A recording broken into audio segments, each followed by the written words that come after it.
सिंधु नदी और उसकी जितनी भी महत्वपूर्ण सहायक नदियां हैं सबकी हम बात करने वाले हैं डिटेल में। सबसे पहले हम बात करेंगे सिंधु नदी की। सिंधु नदी की लंबाई 2880 किलोमीटर है, लेकिन भारत में इसकी लंबाई अगर पूछा जाए तो 1114 किलोमीटर है। लेकिन याद रहे, ये पाकिस्तान ऑक्यूपाइड कश्मीर वाला जो इलाका पाकिस्तानी लीगल कब्जा कर रखा है, ये लंबाई अगर हटा दी जाए तो 709 किलोमीटर रह जाती है इसकी भारत में लंबाई। सिंधु नदी 3 देशों में फ्लो करती है। पहला तिब्बत में, यहाँ जहाँ से निकल रही है, उसके बाद भारत से लद्दाख में आती है और फिर पाकिस्तान में एंटर कर जाती है।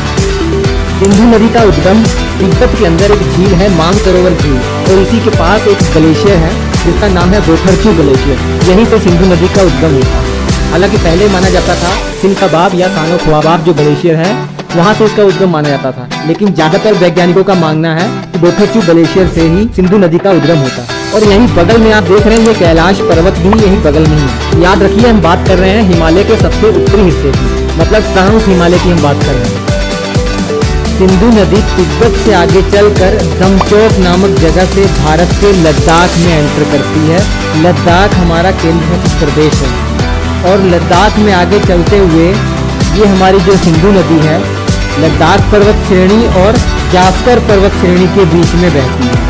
और आगे ही लेह शहर जो लद्दाख के अंदर है इसके दाएं तट पर बसा हुआ है।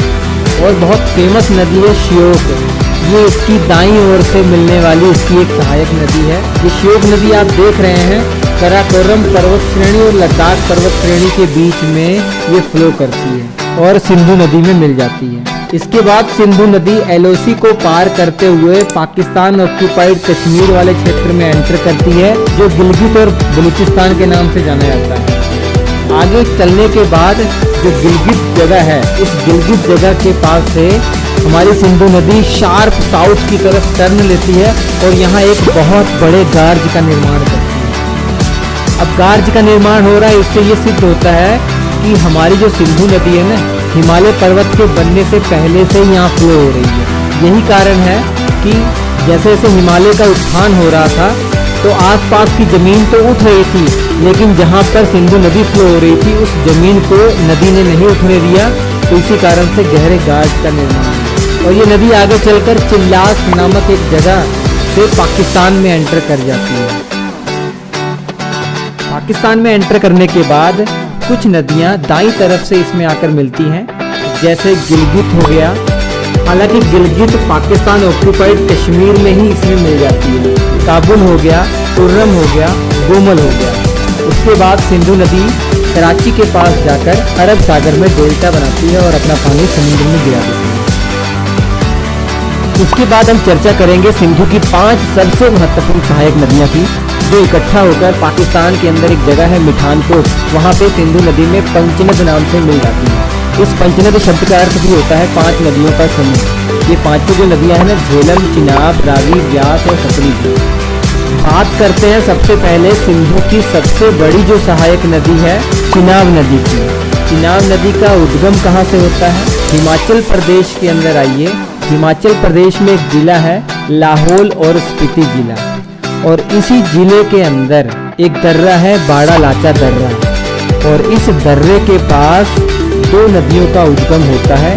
एक भागा नदी है जो सूरजताल झील से निकल रही है, और एक चंद्रा नदी है जो चंद्रताल झील से निकल रही है। यही दोनों नदियां मिलकर चंद्रभागा नदी के नाम से जाने जाते हैं, और चंद्रभागा नदी को ही चिनाब नदी कहते हैं। तो बात उठती है कि चंद्र और भागा नदी का मिलन कहाँ होता है? तो इनका मिलन भी लाहौल स्पीति जिले के अंदर एक जगह है तांडी, यहाँ पर इन दोनों का मिलन होता है। उसके बाद ये चंद्रभागा नदी के नाम से जानी जाती हैं, और चंद्रभागा नदी ही चिनाब नदी कहलाती है।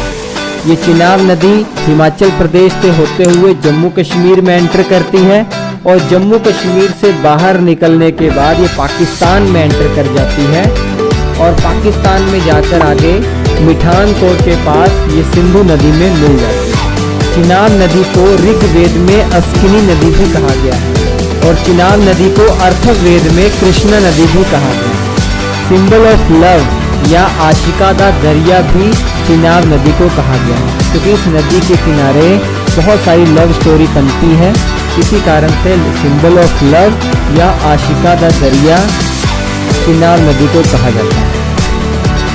इसके बाद बात करते हैं झेलम नदी की। झेलम नदी का जो उद्गम होता है वो जम्मू कश्मीर के अनंतनाग जिले के अंदर एक वेरीनाग स्प्रिंग है, यहीं से इसका उद्गम होता है। हालांकि कुछ जगह आपको शेषनाग झील भी मिलता है, ऐसा इसलिए क्योंकि शेषनाग झील से भी कुछ पानी आकर इस नदी में मिलता है, लेकिन मुख्य तौर पर वेरीनाग स्प्रिंग ही इसका उद्गम माना जाता है। और ये नदी जम्मू कश्मीर में जब आगे चलती है तो श्रीनगर शहर इसी के किनारे बसा हुआ है। थोड़ा सा और आगे जाती है, बुल्लर झील इसी के रास्ते में पड़ती है, जो मीठे पानी की भारत की सबसे बड़ी झील है। और आगे चलकर बारामूला, उरी इसी के किनारे बसे हुए हैं। इनको तो आप बहुत अच्छे से ये जगह जानते हैं। थोड़ा सा और जम्मू कश्मीर में आगे चलती है तो एलओसी को पार करते हुए पाकिस्तान ऑक्यूपाइड कश्मीर वाले क्षेत्र में एंटर कर जाती है। और वहीं पे जो मुजफ्फराबाद डिस्ट्रिक्ट है, और इस मुजफ्फराबाद डिस्ट्रिक्ट में इसमें एक और नदी आकर मिलती है जिसे किशन गंगा नदी या नीलन नदी के नाम से भी जाना जाता है। उसके बाद ये नदी जस्ट साउथ टर्न लेती है और 170 किलोमीटर इंडिया और पाकिस्तान के बॉर्डर में बहती रहती है। और आगे चलकर पाकिस्तान में एंटर करने के बाद पाकिस्तान का जो पंजाब प्रोविंस है उसी के अंदर एक डिस्ट्रिक्ट है, झांग डिस्ट्रिक्ट है, उस डिस्ट्रिक्ट में ये चिनाब नदी में मिल जाती है। बात करते हैं रावी नदी की। रावी नदी का उद्गम देखिए कहाँ से होता है। हिमाचल प्रदेश के अंदर एक जिला है कांगड़ा जिला, इसी जिले में रोहतांग दर्रे के पास इसका उद्गम होता है। इसी बगल में ही कुल्लू पहाड़ी भी है। अब कांगड़ा जिला से निकलने के बाद हिमाचल प्रदेश के चंबा जिला में ये एंटर करती है। और रावी नदी पीर पंजाल जो पर्वत श्रेणी है और धौलाधार पर्वत श्रेणी है, इन दोनों के बीच में फ्लो करती हुई पंजाब में एंटर करती है। पंजाब का जो सबसे पहले जिला पड़ता है पठानकोट, पठानकोट में एंटर करती है। यहीं पर इसके ऊपर रंजीत सागर बांध बनाया गया है, जिसे थीन बांध भी कहते हैं। के पठानकोट जिले से होने के बाद ये इंडिया और पाकिस्तान के बॉर्डर पर फ्लो करती है। पंजाब राज्य का गुरदासपुर, अमृतसर इस बॉर्डर पर स्थित है जहाँ से ये फ्लो करती है। उसके बाद ये पाकिस्तान के पंजाब प्रांत में एंटर करती है और यहीं पर लाहौर शहर इसी नदी के किनारे बसा हुआ है। और आगे चलने के बाद झांग जो जिला है, पाकिस्तान का झांग जिला, इसके दक्षिणी हिस्से में आकर ये चिनाब नदी में मिल जाती है। वैदिक काल में इस नदी को पुरुषणी नदी कहा गया है और संस्कृत में इस नदी को इरावती नदी भी कहा गया है। आगे बच्चों हम बात करेंगे व्यास नदी की। व्यास नदी का उद्गम भी हिमाचल प्रदेश के अंदर जो सोलांग वैली है ना, इसी के पास एक व्यास कुंड है, यहीं से इसका उद्गम होता है। और हिमाचल प्रदेश में फ्लो करती हुई हिमाचल प्रदेश के मनाली और कुल्लू से होती हुई जब ये आगे की तरफ आती है, हिमाचल प्रदेश के अंदर ये इस पर डैम बनाया गया है, महाराणा प्रताप सागर डैम, बहुत फेमस है। उसके बाद थोड़ा सा आगे चलने के बाद पंजाब में जब ये एंटर करती है, पंजाब के होशियारपुर जिले में ये एंटर करती है। उसके बाद कपूरथला डिस्ट्रिक्ट में जाने के बाद एक जगह है हरिके, इस हरिके नामक जगह पर जाने के बाद सतलुज नदी में ये मिल जाती है। व्यास नदी को विपाशा नदी भी कहा जाता था। इसके बाद बच्चों बात करते हैं सतलुज नदी की। सतलुज नदी का उद्गम तिब्बत के अंदर एक जो मानसरोवर झील है ना, इसी के पास एक झील है राकसताल, इसी से इसका उद्गम होता है। तिब्बत में आगे चलने के बाद भारत के अंदर जब ये एंटर करती है तो ये इलाका आप देख रहे हैं हिमाचल प्रदेश है। हिमाचल प्रदेश की किला दर्रा के पास से ये भारत में एंटर करती है और हिमाचल प्रदेश में आगे फ्लो करती हुई हिमाचल प्रदेश और पंजाब के बॉर्डर पर हिमाचल प्रदेश का एक जिला है बिलासपुर, यहीं पर इसके ऊपर बहुत ही फेमस बांध बनाया गया है भाखड़ा डैम। और आगे चलकर थोड़ा सा पंजाब वाले क्षेत्र में इस पर एक बांध बना हुआ है नंगल डैम। तो कई बार इन दोनों डैम को इकट्ठा भाखड़ा नंगल डैम बोल दिया जाता है, ये इस पर बना हुआ है।